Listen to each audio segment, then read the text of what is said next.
pabrik gula ini ada 6 tumbal.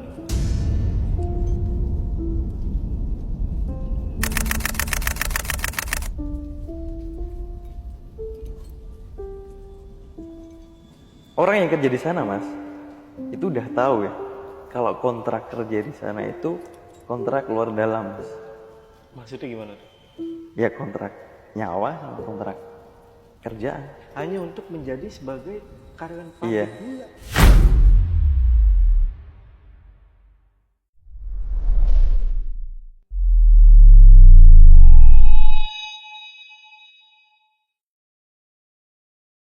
Halo semuanya, kembali lagi di Lentar Malam bareng gue Jamal, dan di segmen Saksi Misteri spesial edisi Yogyakarta kita kedatangan narasumber, seorang mantan karyawan dari sebuah pabrik gula yang ada di Jawa Tengah. Nah, kita sapa dulu aja, di sini udah ada Mas Tias. Mas Tias, apa kabar, Mas? Apa kabar, Mas Jamal? Baik. Alhamdulillah. Alhamdulillah. Mas, ini katanya sebelum pembangunan pabrik gula ini ada 6 tumbal nih. Bukan pembangunan sih, Mas. Apa? Produksi. Produksi ya? Iya. Jadi gini, Mas. Teman saya ya, Mas ya. Itu tuh ada sebuah obrolan yang dibikin buat bercandaan, Mas. Obrolannya itu obrolan tentang kematian. Kayak gini. Besok kira-kira yang mati siapa duluan ya? Kayak gitu, Mas. Dan besoknya nih, Mas, kejadian. Kejadian tuh maksudnya gimana tuh? Meninggal. Yang mana yang meninggal? Yang ngomong besok yang mati siapa duluan ya? Orang tersebut? Iya. Oke. Nah, dulu Mas Tia sendiri ini sebagai apa dulu nih? Dulu sih karyawan ini ya, Mas. Kalau di pabrik itu kan ada dua macam ya karyawannya ya. Yang satu harian, yang satu musiman. Musiman itu yang kalau pas produksi aja, kalau harian itu yang tetap. Jadi pas saya itu masuk pas musiman. Jadi cuman kerja 6 bulan aja. Tapi di situ Mas Tias itu udah banyak tahu lah ya? Iya, udah tahu karena kan warga lokal ya, Mas ya. Kebanyakan yang kerja di sana itu kan yang diambil orang terdekat dengan pabriknya, biar mau apa namanya, kerja itu nggak terlalu kejauhan gitu loh, Mas. Yang diambil kebanyakan yang warga-warga setempat. Dan di situ juga ini orang yang kerja di sana, Mas, itu udah tahu ya, kalau kontrak kerja di sana itu kontrak luar dalam, Mas. Maksudnya gimana tuh? Ya kontrak nyawa sama kontrak kerjaan. Hah? Hanya untuk menjadi sebagai karyawan pabrik Iya. gula? Soalnya untuk desas-desus tentang kayak tumbal ya, itu udah kayak biasa gitu loh, Mas. Wah, gila sih kalau gue Ya makanya itu ada obrolan kayak gitu tadi. Kematian buat bercandaan, besok yang mati siapa duluan nih. Kayak gitu loh, Mas. Oke, penasaran banget nih sama ceritanya. Dan buat teman-teman yang penasaran juga, simak video sampai habis. Tapi sebelum itu, buat kalian nih yang pengen jadi narasumber sama seperti Mas Tias, kalian bisa langsung aja DM ke Instagramnya Lentar Malam, itu ada di @lentarmalam.id. Dan jangan lupa juga untuk mampir ke channel kita yang Telusur. Dan di Telusur juga ada spesial edisi Jogja juga. Jadi untuk channelnya nanti gue taruh di deskripsi. Oke, kalau gitu buat teman-teman yang penasaran sama cerita lengkap dari Mas Tias, tonton video sampai habis dan tanpa basa-basi lagi. Saksi Misteri, kita mulai.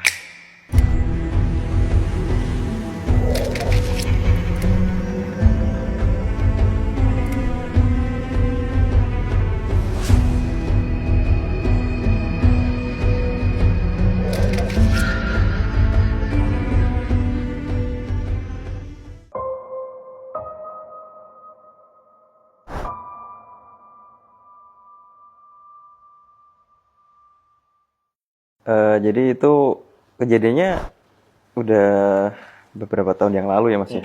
Makanya saya terus nggak apa namanya langsung resign aja, nggak nerusin lagi. Itu kan karena dulu pas sebelum kerja di situ kan saya juga pernah kerja di tempat lain, terus resign buat ngisi waktu. Saya ngisi ke pabrik karena deket kan, Mas, di rumah. Terus teman-teman yang kerja yang di pabrik itu juga banyak yang dari kampung tempat saya gitu loh. Jadi udah kenal banyak lah. Ceritanya itu pas ini saya cerita ke awal dulu ya, Mas ya. Kejadian yang pertama selama saya tinggal di kampung sana itu baru sekali ya, Mas ya. Ada kejadian di mana mesin buat produksi itu mendadak mati. Nah, pas posisi itu kan saya pertama kali masuk di situ ya Mas ya, itu langsung disambut dengan mesin produksinya mati. Terus saya kan nanya kan ke karyawan yang emang udah lama di sana. Emang ini udah yang keberapa kali Mas ada kejadian kayak gini? Baru ini aja Mas gitu. Saya kan juga kenal sama yang istilahnya kayak atasan ya Mas ya, masih kayak ya tetangga lah. Saya nanya ke bapaknya, Pak ini kenapa kok bisa kayak gini? Gak tahu ya Mas. Kayaknya karena gara-gara biasanya ya Mas ya, ritual. Jadi sebelum ada produksi, itu pasti ada kayak ritual kan Mas. Kayak, apa namanya, ngelabuh ke pantai kayak gitu. Kepala kerbau ke pantai. Dengan ritual-ritual lainnya. Ada sih salah satu ritual, saya pengen nyebutin, cuman nanti terlalu spesifik. Iya. Saya takut nanti kalau teman-teman yang nonton langsung menjurus ke tempat itu ya. Karena itu masih aktif gitu Mas, pabriknya. Nah, pas saya nanya ke atasan itu, saya disuruh nanya ke juru kunci. Karena kan saya deket ya Mas ya. Si atasannya juga kenal. Mas bisa minta tolong nggak tanyain ke, anggap aja nih namanya Pak Eko ya, si juru kuncinya. Itu udah pensiun tapi Mas.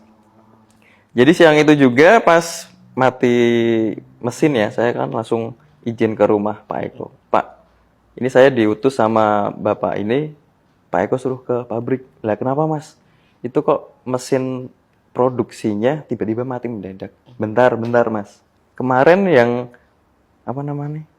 Yang ngelakuin ritual siapa gitu? Aduh, kurang tahu saya Pak. Di situ Pak Eko kayak nerawang bentar gitu loh Mas, kayak nerawang. Terus dia bilang gini, oh pantes Mas, ada satu ritual yang nggak dilakuin kayak gitu. Dan saya nggak mau tahu ya Mas ya itu ritual apa. Intinya saya suruh buru-buru Pak Eko suruh ke sana gitu. Ya udah Pak, ke sana dulu aja nanti ngobrol sama kepalanya gitu. Pas sampai sana dicek Mas. Saya kan ngikutin karena saya juga kepo ya Mas ya. Karena apa? Di situ udah banyak kayak teknisi buat ngecek mesinnya itu nggak ada masalah, nggak ada kerusakan. Pokoknya aman, normal seperti biasanya itu. Tapi kok tiba-tiba mati kan? Di situ si Pak Eko suruh ninggal sendiri dulu di situ, mau katanya mau komunikasi sama yang nunggu kan. Nggak lama pas udah selesai, sorenya itu kan saya kan udah pulang Mas. Saya kan main ke rumahnya Pak Eko. Saya nanya, Pak emangnya tadi kenapa kok tiba-tiba mati? Ini Mas, ada satu ritual yang nggak dijalanin sama juru kunci yang baru. Itu bikin yang kayak simbau reksonya si di pabrik itu kayak nggak terima, kayak ada yang kurang gitu loh Mas. Dia nutupin cerobong. Di situ kan ada satu cerobong asap yang tinggi banget Mas, tinggi sama gede banget. Itu ditutupin sama tangannya si sosok itu. Posisinya gini loh Mas, ditutupin gini. Jadi cerobongnya ditutupin gini. Makanya nggak mau keluar asapnya, terus mati mendadak kayak gitu kan. Nah terus sekarang kok tiba-tiba sudah bisa Pak? Tadi saya sempat ngomong, terus ini gimana biar bisa aktif lagi, biar bisa produksi lagi, biar nggak ada kerugian yang gede. Karena kan kalau sehari mati itu bisa ratusan juta Mas yang kerugian pabriknya. Si Mbak Ruksanya, katanya si Pak Eko itu bilang gini, yang saya sebutan tadi ya Mas ya, ada ritual yang nggak dipakai. Makanya ini saya diutus sama yang jadi penunggunya pabrik itu masih ada, istilahnya kayak bosnya ya. Bosnya itu saya nggak bisa nyebutin. Itu juga maksudnya sosoknya itu terkenal, biasanya disebut dengan Ratu Pesugihan.